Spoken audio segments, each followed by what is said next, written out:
May 11th, 1945, 27,000 feet above the Pacific, southeast of Okinawa. A young Japanese pilot named Kiyoshi Ogawa pushed his Mitsubishi Zero through broken clouds, his hands trembling on the control stick. 23 years old, barely 150 hours of flight time, drafted from Waseda University less than a year ago. Below him, the white silhouettes of American aircraft carriers carved wakes through dark blue water. He had volunteered for this mission. There would be no return. What Ogawa didn't know, what he couldn't know as he rolled his fighter into its final dive, was that he was descending into a killing zone created by a Swedish-designed weapon that had become the most effective ship defense system in naval history. In the next 30 seconds, the sky would fill with a wall of explosions so dense that survival would require nothing short of a miracle. The gun crews manning the 40mm Bofors cannons on USS Bunker Hill were about to demonstrate why this weapon had accounted for half of all Japanese aircraft eliminated by Navy surface ships in the previous 4 months. The mathematics of destruction were simple and terrible. 160 rounds per minute, per barrel, 8 barrels in a quad mount. Over 20 quad mounts scattered across a single aircraft carrier. The combined firepower could put more than 2,000 high-explosive projectiles into the air every 60 seconds. Each shell weighed nearly 2 pounds and traveled at 2,900 feet per second. When these shells found their target, aircraft didn't just fall from the sky. They disintegrated in mid-air, transformed from machines of war into clouds of burning aluminum and fuel. This is the story of how a Swedish anti-aircraft gun became America's answer to the most desperate tactic of the Pacific War, and how American industrial might combined with Swedish engineering genius created a weapon so effective that German and Japanese forces would come to fear its distinctive sound above all others.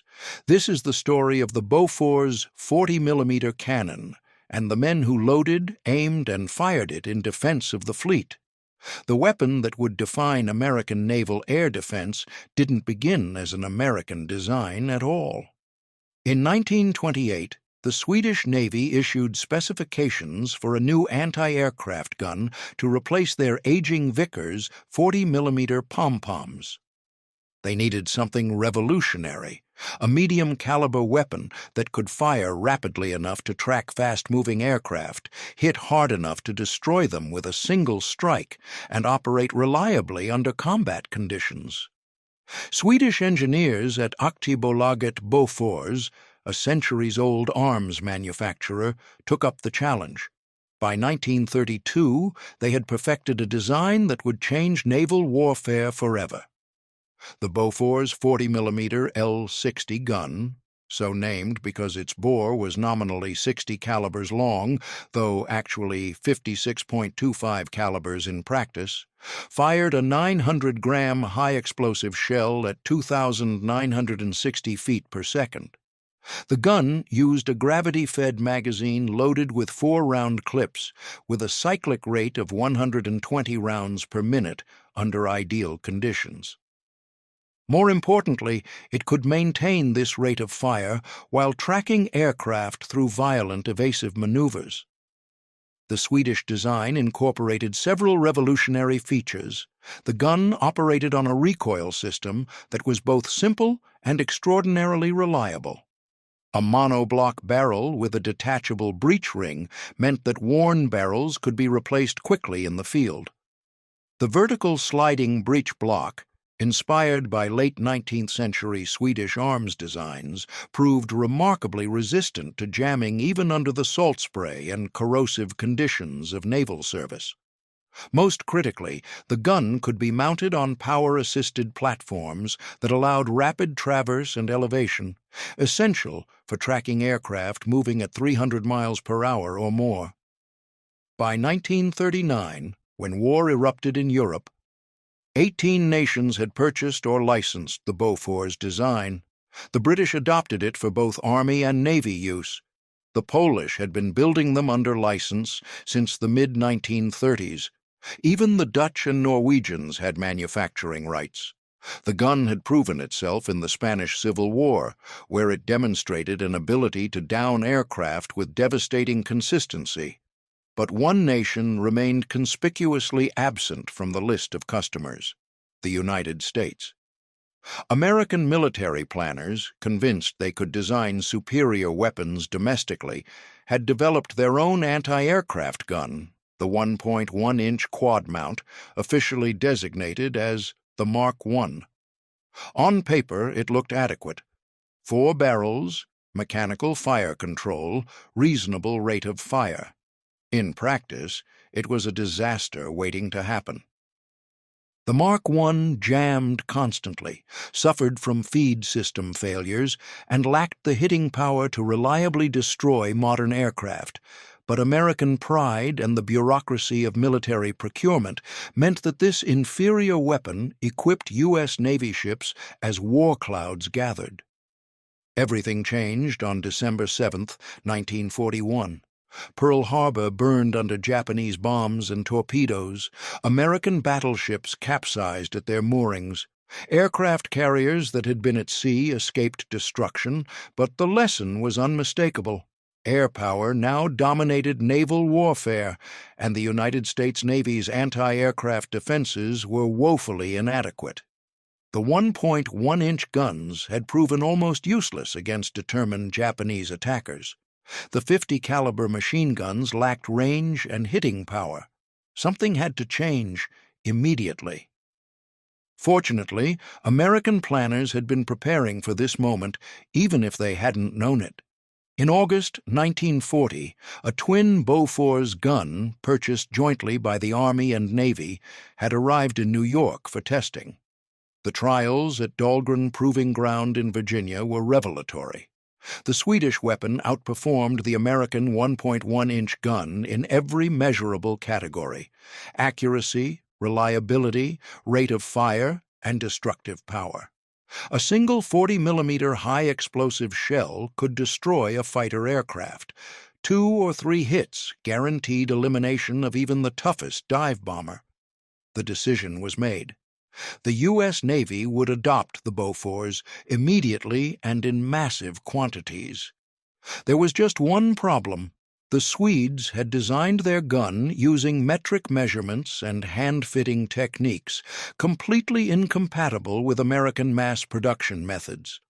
Swedish blueprints contained instructions like "file to fit at assembly" and "drill to fit at assembly." Acceptable for small-scale artisan production, impossible for the industrial-scale manufacturing America required. One American production engineer, examining the Swedish plans, reportedly joked that the gun had clearly been designed to eliminate unemployment problems of the Great Depression. Every component required custom fitting. Tolerances varied from gun to gun. The Swedish version was air-cooled, limiting sustained fire capability. The mounting was manually operated, far too slow for naval combat against modern aircraft. American engineers essentially stripped the basic gun mechanism down to its fundamental operating principles and rebuilt everything else from scratch. They converted all measurements to imperial units. They redesigned every component for mass production with interchangeable parts. They created water-cooled barrels that could sustain fire indefinitely. Most importantly, they developed power-assisted twin and quad mounts using electric and hydraulic drives adapted from the failed 1.1-inch gun program. The Chrysler Corporation, which had been negotiating manufacturing rights even before Pearl Harbor, retooled its Detroit facilities for cannon production. What emerged was simultaneously a faithful copy of the Swedish original and a uniquely American reimagining: the Mark I and Mark II Bofors guns, specifically designed for the brutal realities of naval warfare in the Pacific. But the gun itself was only half the solution. Hitting a target moving at 300 to 400 miles per hour while the firing platform rolled and pitched in heavy seas required fire control systems that didn't exist in 1942. The solution came from an unexpected source. The Mark 51 Director, a hastily designed fire control system based on the Mark 14 gyroscopic gun sight originally developed for 20mm Oerlikon guns, proved to be exactly what the Navy needed. The Mark 51 was elegantly simple, a pedestal-mounted optical sight with a mechanical computing mechanism that calculated lead angles based on target speed, direction, and range. The operator simply kept the target centered in his sight, and the director fed corrections to up to 4 quad Bofors mounts, 16 individual guns slaved to a single aiming point. The development and production of the Mark 51 represented one of the fastest military procurement programs in American history. Design approved in January 1942, first operational unit delivered in May, and 723 units in service by year's end. By the war's conclusion, roughly 13,500 Mark 51 directors had been manufactured and deployed. The combination of Bofors guns and Mark 51 directors would prove devastatingly effective, accounting for half of all Japanese aircraft eliminated by Navy surface ships between October 1944 and February 1945. The first operational deliveries of Bofors guns to the fleet began in mid-1942, but production couldn't match demand until late 1943. Every warship in the Navy wanted them. Battleships received priority. The Iowa class received 80 40mm guns each, arranged in 20 quad mounts that transformed these floating fortresses into flying fortresses of anti-aircraft fire. Essex-class carriers typically mounted 72 40mm guns. Even destroyers and destroyer escorts, where weight and space were at premium, received multiple twin mounts. The gun crews who manned these weapons came from every corner of America. Farm boys from Iowa who had never seen the ocean, factory workers from Detroit who understood machinery, college students who had enlisted the day after Pearl Harbor. They arrived at gunnery schools scattered across the United States, where they learned the intricate ballet of loading, aiming, and firing the Bofors under combat conditions. Each twin mount required a crew of 7 men plus additional ammunition passers as needed. The gun captain directed operations and coordinated with the fire control director. The pointer controlled elevation, tracking the target vertically. The trainer controlled traverse, following the target horizontally. 2 first loaders fed 4-round clips into the gravity magazines. 2 second loaders kept the ammunition flowing from storage to the mount, a task that became increasingly desperate during sustained combat. The quad mount, essentially 2 twin mounts mounted side by side on a common platform, required 14 men plus ammunition handlers. During intense combat, these crews could maintain fire for extended periods, their movements synchronized through endless practice until loading became muscle memory. Fresh loaders could maintain rates of 100 rounds per minute per barrel. Exhausted crews, fighting for hours, still managed 80 to 90 rounds per minute. The shells themselves were minor works of engineering. The standard high-explosive tracer shell with self-destruct fuse weighed 1.985 pounds. The body contained approximately 2.5 ounces of high explosives, enough to tear through aircraft structures and ignite fuel tanks. The tracer element allowed gunners to observe their fire and make corrections. Most critically, the self-destruct fuse ensured that shells not hitting their target would detonate at approximately 4,000 yards, preventing friendly fire casualties from rounds falling back to Earth. Ammunition storage aboard ship became a critical concern. Standard provision was 2,000 rounds per gun on U.S. Navy vessels, 16,000 rounds for a single quad mount. On an Iowa-class battleship with 20 quads, that meant 320,000 rounds of 40mm ammunition stored below decks, a floating powder magazine that had to be kept at precise temperature and humidity levels to prevent degradation. The loading procedure during combat was relentless and exhausting. Each 4-round clip weighed nearly 8 pounds. A loader handling clips for hours during an extended action report could move over a ton of ammunition. Hands became calloused and bleeding, arms cramped from repetitive motion. But the alternative to maintaining fire was death, not just for the gun crew, but for every man aboard ship. By mid-1944, virtually every major U.S. warship bristled with Bofors guns. The transformation of the fleet was complete. American ships now possessed medium-range anti-aircraft defense that German and Japanese forces could not match. But the weapon's true test was approaching. The Japanese, facing inevitable defeat, were about to introduce a tactic so desperate and deadly that it would push American defenses to their absolute limits. October 25, 1944.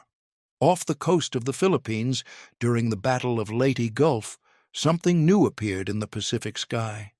Japanese aircraft weren't attacking conventionally, attempting to drop bombs or torpedoes and escape. They were diving directly into American ships, deliberately crashing their aircraft in suicide attacks the Japanese called Tokubetsu Kogeki Tai, special attack units.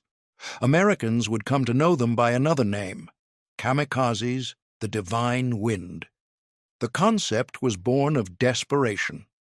By late 1944, Japan had lost most of its experienced pilots. Replacements arrived at operational units with minimal training, sometimes less than 100 hours of total flight time. These novice pilots couldn't execute the complex attack profiles required for conventional bombing. They lacked the skill for precise torpedo drops. They died in their first combat encounters against American pilots who had hundreds of hours of training and combat experience. But anyone could point an aircraft at a target and hold course until impact. A 550-pound bomb attached to even a small fighter transformed it into a guided missile. The pilot himself became the guidance system, making corrections until the final moment. American anti-aircraft defenses, optimized for targets attempting to escape after attacking, now faced enemies that wouldn't evade, wouldn't break off, wouldn't be deterred by damage that would send conventional attackers fleeing. The mathematical calculus of air defense changed completely. Against conventional attackers, inflicting damage that forced them to break off their attack run counted as success. Against kamikazes, only complete destruction before impact would suffice. A Zero fighter with its wing shot off, engine smoking, pilot badly wounded, could still crash into a ship if it retained enough control for those final seconds. The weapon had to not just damage, but obliterate the incoming threat. This was exactly what the Bofors 40mm cannon had been designed to do. The first major test came during the invasion of Okinawa in April 1945. Operation Tengo, the Japanese defense plan, called for massive coordinated kamikaze attacks launched from airfields on the southern Japanese island of Kyushu. The attacks came in waves called kikusui, floating chrysanthemums, each wave involving hundreds of aircraft. The targets were American carriers and the destroyer picket lines positioned 50 to 80 miles from the main fleet to provide early radar warning. May 11, 1945, Kikusui No. 6, the 6th Mass Kamikaze Offensive, targeted the American fast carriers of Task Force 58, USS Bunker Hill, An Essex-class carrier that had been in continuous combat for 58 days, was the flagship of Vice Admiral Mark Mitcher, commander of the entire task force. On her flight deck, 34 aircraft sat fueled and armed, ready for launch.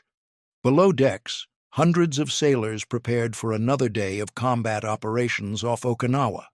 At 0600 hours, Lieutenant Junior Grade Seizo Yasunori led 5 other Zero fighters into the air from airfields on Kyushu. Each aircraft carried a 250-kilogram bomb.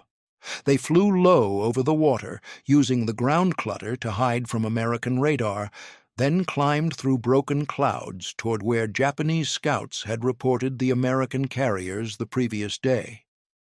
The young pilot, flying as Yasunori's wingman, was Ensign Kiyoshi Ogawa, recently graduated from Waseda University. Barely 23 years old, with less than 150 hours of total flight time. He had volunteered for the Special Attack Corps. He understood he would not return. His family would receive notice that he had died gloriously for the Emperor. His name would be enshrined at Yasukuni. These thoughts occupied his mind as he followed his leader through the clouds. At approximately 1000 hours, Yasunori's formation broke through into clear sky. Below them, spread across the ocean, lay the greatest concentration of naval power in human history. Battleships, cruisers, destroyers, and at the center, the carriers, white flight decks, massive against blue water. Yasunori selected his target, Bunker Hill, flagship of the task force, her distinctive island superstructure clearly visible. The Americans spotted them immediately. Radar operators tracking the formation called contact. Combat Air Patrol fighters, F-6F Hellcats orbiting above the fleet, turned to intercept. 40mm and 5-inch gun crews scrambled to their stations. The Mark 51 directors began tracking the incoming threats. One Japanese aircraft fell away, struck by either fighters or anti-aircraft fire. The others pressed on. Yasunori rolled into his dive, opening fire with his machine guns to suppress defensive fire. His target, the rear of Bunker Hill's flight deck, where armed aircraft sat waiting. The Bofors guns opened fire. The sound was unlike anything else in naval warfare, a rapid hammering that merged individual shots into a continuous roar, like a massive drum roll performed by giants. Tracer rounds carved bright lines through the sky, converging on the diving Zero. The Mark 51 director tracked perfectly, feeding corrections to multiple quad mounts. 16 barrels, synchronized, pouring fire into the sky. High-explosive shells detonated around Yasunori's aircraft. The Zero caught fire, flames streaming from the engine cowling. Realizing he might not reach his target, Yasunori pulled his bomb release.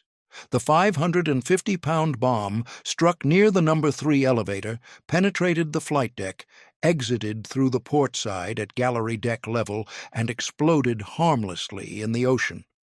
The flaming Zero crashed onto the flight deck among the parked aircraft, igniting a massive fire before sliding over the side. 30 seconds later, Ensign Ogawa arrived. He had watched his leaders attack, had seen the wall of anti-aircraft fire, understood what awaited him. He rolled into his dive anyway, centered the carrier's island superstructure in his sight, and committed to his attack run. Every Bofors gun that could bear opened fire simultaneously, the sky filled with explosions. Ogawa's Zero shuddered under multiple hits. The windscreen shattered, control surfaces were torn away, fire erupted from the fuselage, but he held course. The gun crews watched in horror as the burning aircraft kept coming, kept diving, refusing to break apart despite catastrophic damage. Loaders fed clips frantically. Pointers and trainers tracked the plunging aircraft. The Mark 51 director computed corrections in real time. Quad mounts traversed and elevated, trying to maintain maximum fire on the target. Ogawa dropped his bomb seconds before impact. It struck near the island superstructure, penetrated the flight deck, and detonated in the spaces below. His Zero, now a flying torch, crashed directly into the island, spreading aviation fuel and igniting additional fires among the parked aircraft. Within seconds, USS Bunker Hill transformed into a floating inferno. Gasoline fires engulfed the flight deck. Ammunition cooked off in secondary explosions. Smoke pillars rose thousands of feet. The casualties would be catastrophic. 396 sailors and airmen eliminated, 264 wounded, the second highest casualty count of any carrier to survive the war. But here's what the official casualty reports don't capture. Without the Bofors guns, the damage would have been orders of magnitude worse. The 40mm fire had destroyed Yasunori's aircraft enough that his bomb fell short of its intended target. The concentrated fire had so damaged Ogawa's Zero that he couldn't execute a precision crash. He hit off-center, spreading damage across a wider area rather than penetrating to the ship's vitals.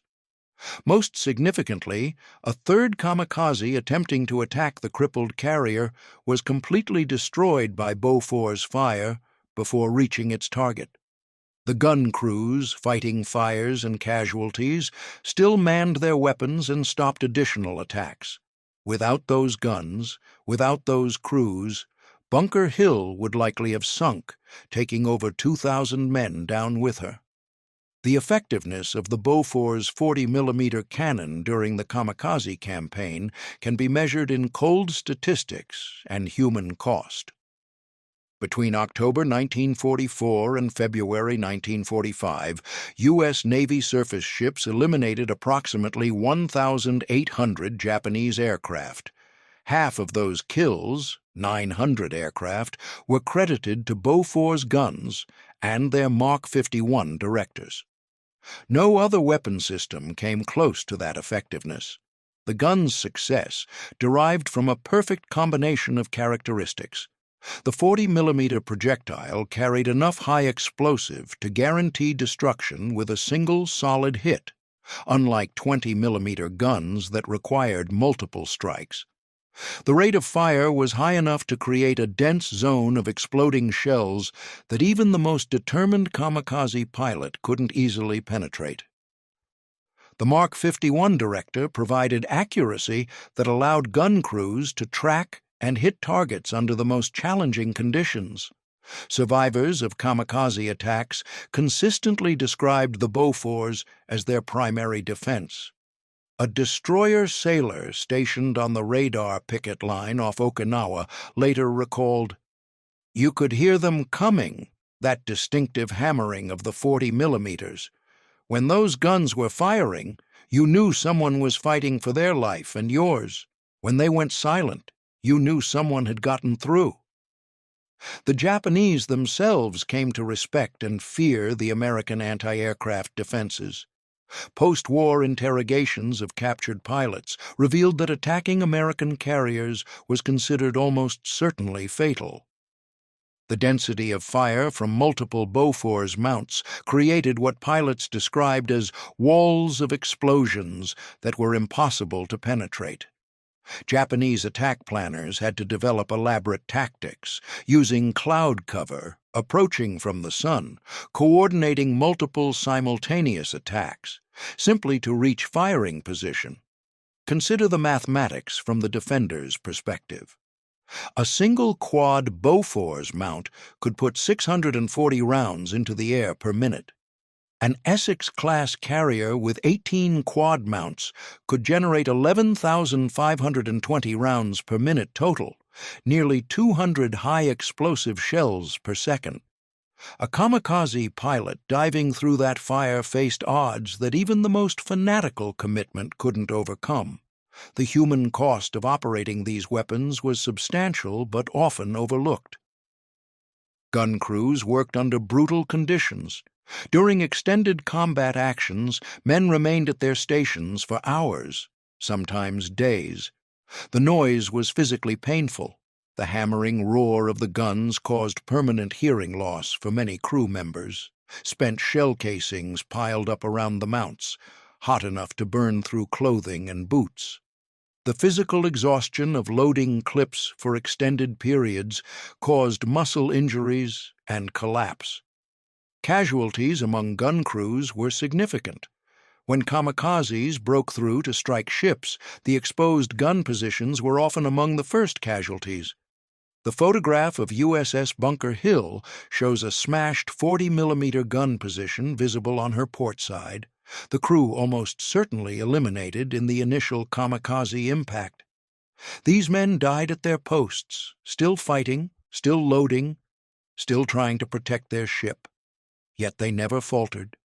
Records show that gun crews remained at their positions even as ships burned around them. On destroyers taking multiple kamikaze hits, ammunition handlers kept feeding shells to the guns until physically unable to continue.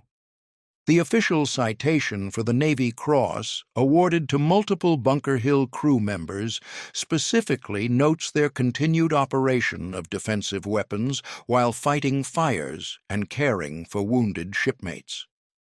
The industrial achievement behind this defensive capability was equally staggering. Chrysler Corporation alone produced 60,000 Bofors gun mechanisms and 120,000 barrels during the war, at half the originally projected cost. The production rate at peak capacity reached 1 gun every hour, around the clock. Each gun required 65,000 individual parts, 8 miles of electrical wiring, 2,000 pounds of aluminum, and 300 pounds of rubber, all manufactured to tolerances measured in thousandths of an inch. The ammunition production was even more impressive. Each combat sortie by a 40mm equipped ship could consume thousands of rounds. The Lake City Arsenal in Missouri produced 30 million rounds monthly.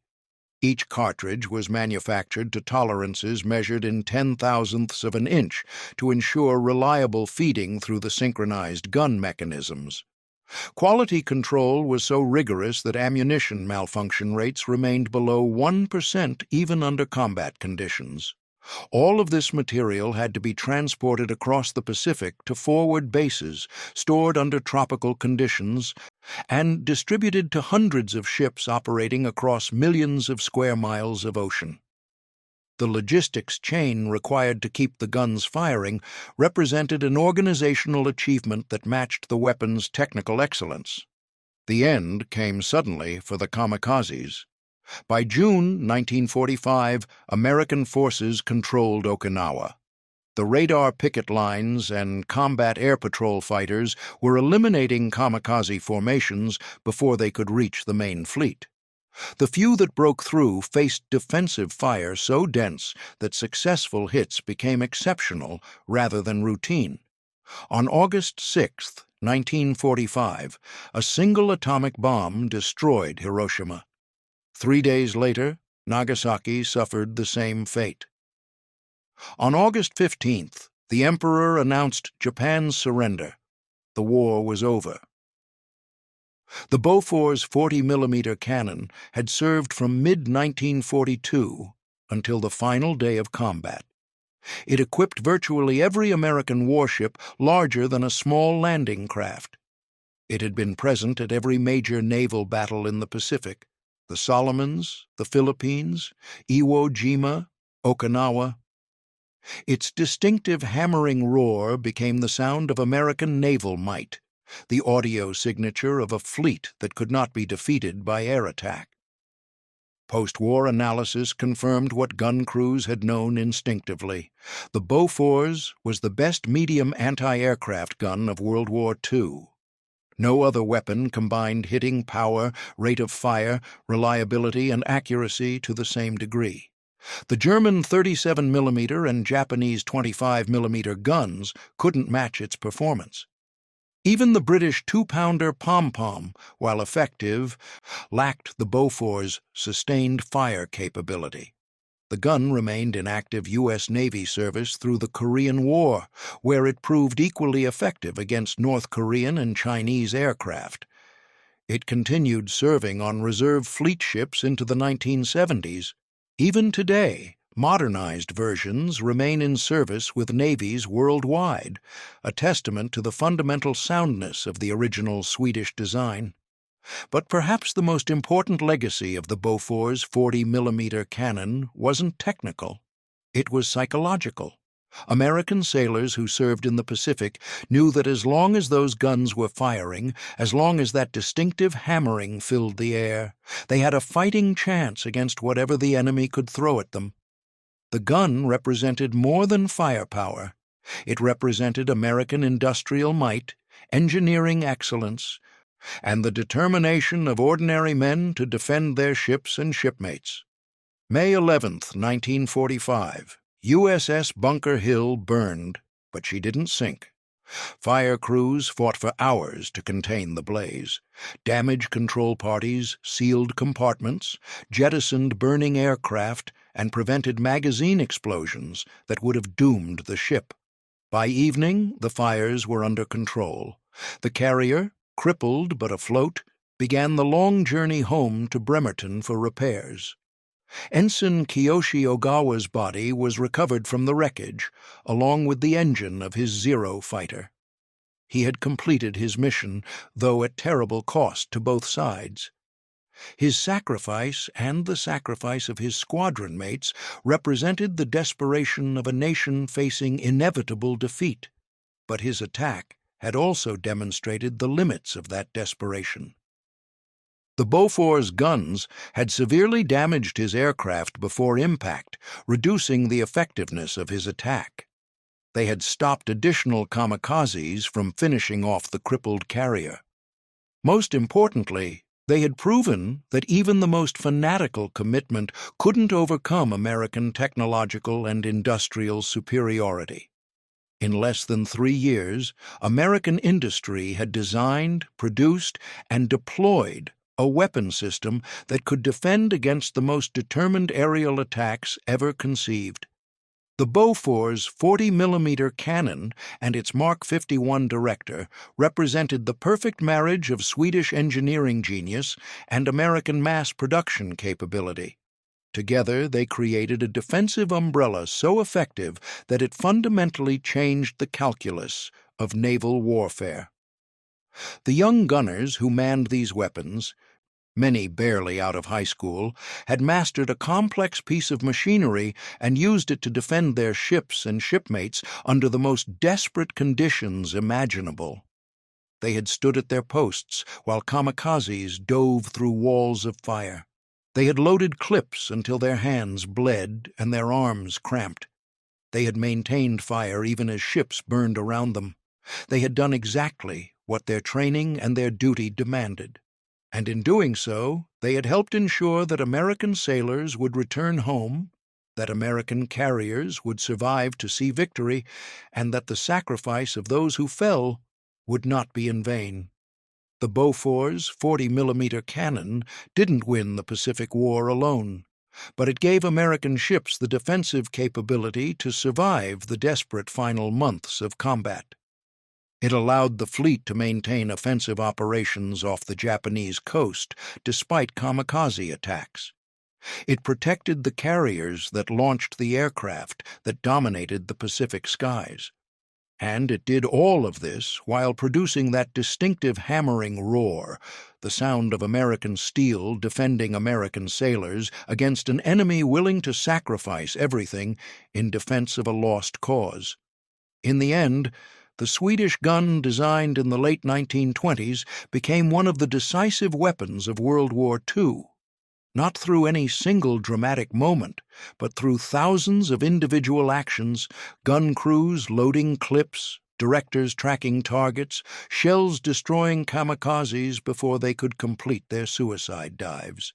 Each successful defense saved dozens or hundreds of lives. Each eliminated aircraft was one fewer threat to the fleet.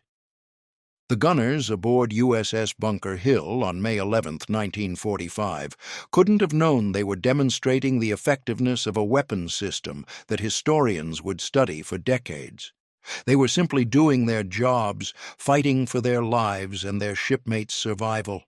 That they succeeded, that Bunker Hill survived despite catastrophic damage, stands as testament to their training, their courage, and the weapon they served. The Bofors 40mm cannon, Swedish design, American production, and the determined men who made it the most effective naval anti-aircraft weapon of World War II. In less than 3 seconds of concentrated fire, it could transform a diving bomber into falling debris. In those 3 seconds lay the difference between survival and destruction, between victory and defeat, between sailors returning home and names added to memorial walls. This was the weapon that shocked Navy gunners with its effectiveness. This was the weapon that downed dive bombers in mid-stall. This was the weapon that helped win the Pacific War, one round at a time, one target at a time, one day at a time, until finally the guns fell silent and peace returned to the Pacific. The thunder of the 40mm had spoken, and the world had listened.